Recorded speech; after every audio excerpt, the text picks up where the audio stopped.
अस्सलाम वालेकुम my YouTube family, कैसे हैं आप सब। उम्मीद है खैरियत से होंगे। अल्लाह ताला आप सबको अपने हिफ्ज़ ईमान में रखे, आमीन सुम आमीन। तो आज मैं बनाने जा रही हूँ टिंडे और गोश्त का बहुत ही जायकेदार सा सालन। टिंडे जब आप बनाते हैं तो उसमें जायका नहीं आता, वो बहुत ही फीके फीके से रहते हैं। तो मेरी माँ ने आज से इस तरीके से बनाना शुरू करें तो छोटे बड़े बहुत ही शौक़ से खाएँगे। तो चलिए वक्त ज़ाये के बगैर अपनी रेसिपी की तरफ बढ़ते हैं।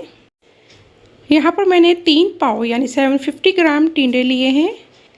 किसी भी सब्ज़ी को जब आप ख़रीद कर लाएँ तो उसे एक बार धो लिया करें, उसके बाद उसको पील करें और कट करें।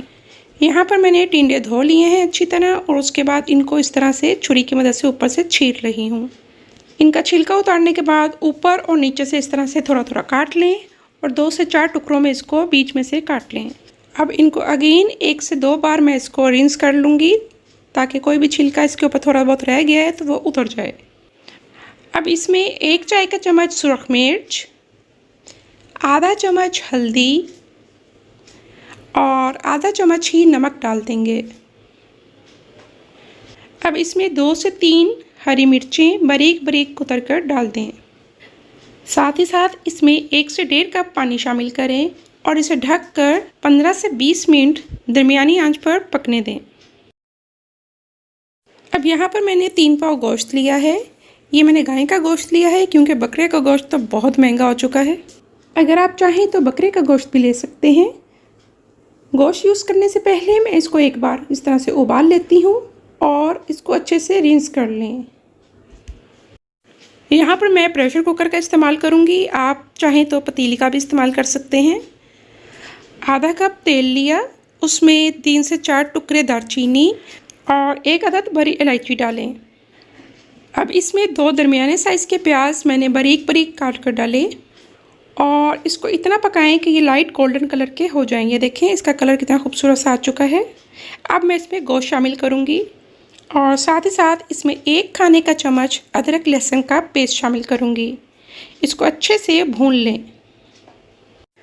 अब इसमें आधा चाय का चम्मच सुरख मिर्च पाउडर, आधा चम्मच हल्दी पाउडर, हाफ़ टी स्पून नमक और 2 टीस्पून ऑफ धनिया पाउडर का शामिल करें और इसको 2 से 3 मिनट अच्छे से भून लें।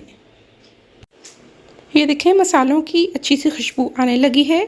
अब मैं इसमें 2 से 3 टमाटर लिए हैं, इसको मैंने पेस्ट बना लिया है, वो मैं इसमें शामिल करूँगी और साथ ही साथ इसमें 2 से 3 कप पानी शामिल कर दूँगी।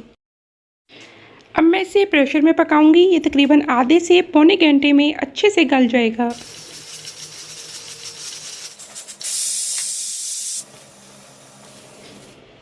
अब ये जितना पानी रह गया है इसको मैं अपने टिंडों के पानी में शामिल कर लूँगी और बाकी मसाले को अच्छे से भून लूँगी। ये देखें मसाला अच्छे से भून रहा है और तेल सेपरेट होना स्टार्ट हो चुका है। यहाँ पर हमारे टिंडे भी गल चुके हैं।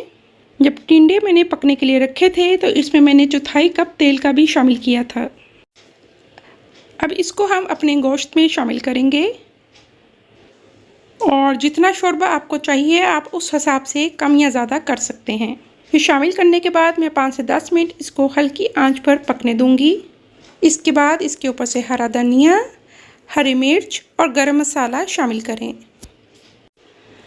और ढककर आंच बंद कर दें और 5 से 10 मिनट इसको रेस्ट दें ताकि अच्छे से इसका अरोमा बीच में आ जाए।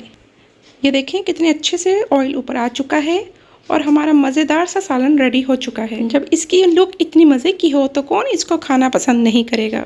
आज की खूबसूरत सी दुआ मुसीबत या गम के वक्त की दुआ है। इन्ना लिल्लाहि व इन्ना इलैहि राजिऊन। अल्लाहुम्मा अजिरनी फ़ी मुसीबती व अख़लिफ़ली फ़ी खैरम मिन्हा। यकीनन हम अल्लाह ही की मलकियत हैं और उसी की तरफ लौट कर जाने वाले हैं। ए अल्लाह मुझे इस सदमे या तकलीफ़ का अजर दे और बदले में मुझे इससे ज़्यादा बेहतर दे।